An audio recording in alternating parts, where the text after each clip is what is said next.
Alright guys, so we just got back from the New Year's Day sale. And here's the two pieces of equipment that I got.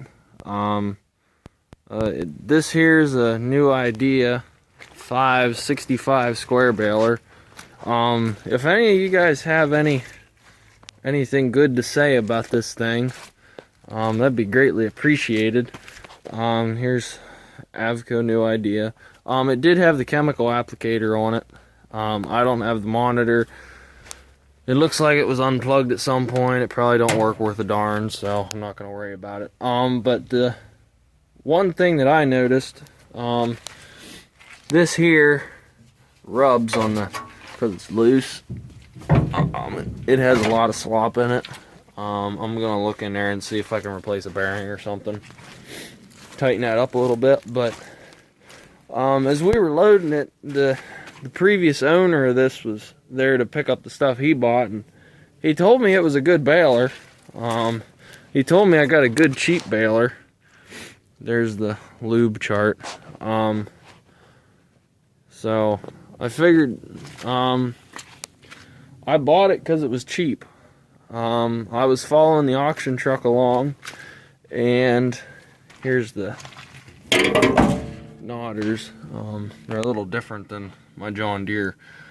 But I was following the auction truck along, and they came to this baler, and for the longest time they couldn't get a bid on it at all.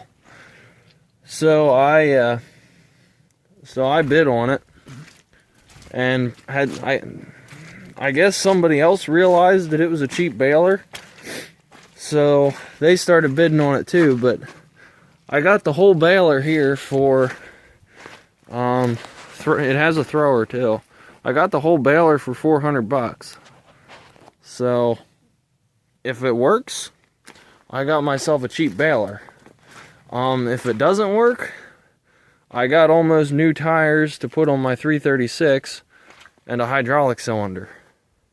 And maybe some pickup teeth will interchange with the John Deere. I don't know yet. I don't know about that. And gears that my dad will scrap for anything. So, whether it works or not, I'm not too disappointed. I think I got a bargain. I mean, you just don't see a $400 square baler anywhere. And if it works, that's even better. But here's I just seen this. Here's a serial plate on it. I don't know. Focus. There's the serial plate. But yeah, so that's one of the things I got. This new Idea 565 square baler. It's gonna be for sale because I don't need two square balers, and I'm already trying to sell my 336. But since I told everybody what I just paid for it, nobody will probably give me what I want for it. So we'll just move on to the next piece. The next piece I got is this. I'm pretty sure it's an International 14-foot transport harrow, or Vibra-Shank, or whatever it's called. The only reason I'm going it's an International is there's white paint on the shanks, and it looks like red paint here on this. So that's the only reason I'm thinking it's an International. I can't find a serial plate on it. But they did do, the previous owners did do some patching on it.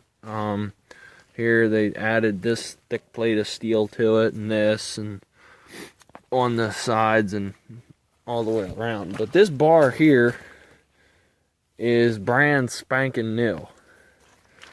It has very little wear on it. But I do have to go down through and turn all the shovels, because as you can see, they are wore pretty much down to the shank. And I got a new end up there, so here's a better view of what the shovels look like.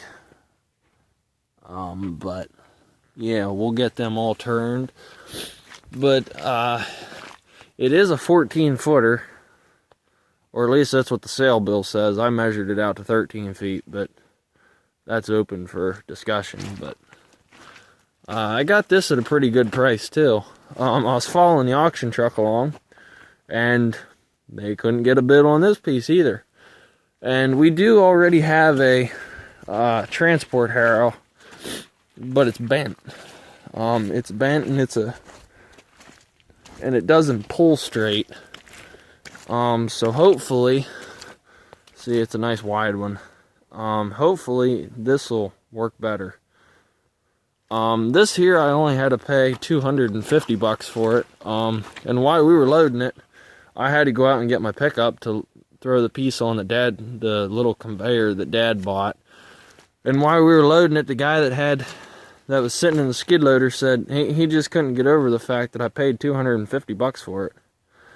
Which I was tickled pink. You just don't see harrows for that price. I got on Tractor House last night, and every one I could find was $1,000 and up that looked like this. So I think I'd made out pretty good. Square baler and a harrow. I have no room in there's no room in the building for this square baler, so probably going to end up sitting outside all winter. Not too thrilled about it, but it rained today, so the thing's soaking wet, and they're calling for rain tomorrow. Probably Saturday I'll throw a tarp over it once it has time to dry off. And this here, it's just a piece of tillage equipment, so it's not that big of a deal. But yeah, so that's just what. Well, I'll walk down. Pap got a grain bin, a 2,000 bushel grain bin. It's all in pieces. Here it sits. Well, yeah, here's the grain bin. There's the door for it, the cones for it, the roof, the floor, the unloading auger, all the knickknacks that go on it, the fan, all that good stuff. This pile of sheet metal right here, that was about all the little New Holland would lift. That little pile of sheet metal probably weighs almost 1,800 pounds. It kind of surprised me how heavy that weighed, but yeah, so that's just what's going on here. This grain bin we're gonna put exactly where that corn crib is. That corn crib is gonna get shoved over because it's absolute junk, and then we'll put the there goes the neighbor with the gooseneck. We'll put the grain bin right where that corn crib's going, because that corn crib's absolute junk, and we don't pick corn anymore. And if we do pick some corn, we can just put it down in the granary. So yeah, we'll tear this down. I'm thinking about using the sides of the corn crib and making another hay wagon, but I don't know. The way the hay market is right now, it's kind of depressing. So hopefully, so that's why I'm thinking about leaning more towards just crop farming instead of hay farming, but who knows. Both these pieces of equipment are for sale, but I'm gonna use them too. So they're for sale, but I'm gonna use them. That baler's for sale pretty much anytime somebody wants it, they can come and get it if they want to buy it. That harrow, I think it's gonna be for sale after we put soybeans in the ground.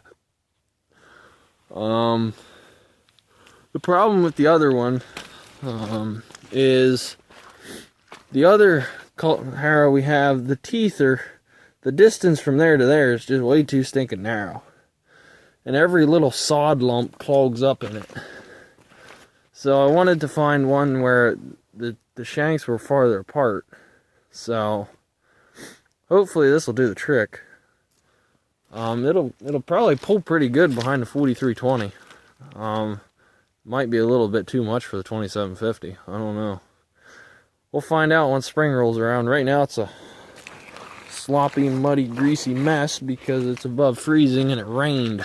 So, but anyways, that's just what's going on here. So thanks for watching, and please comment, rate, and subscribe. Have a good day, guys.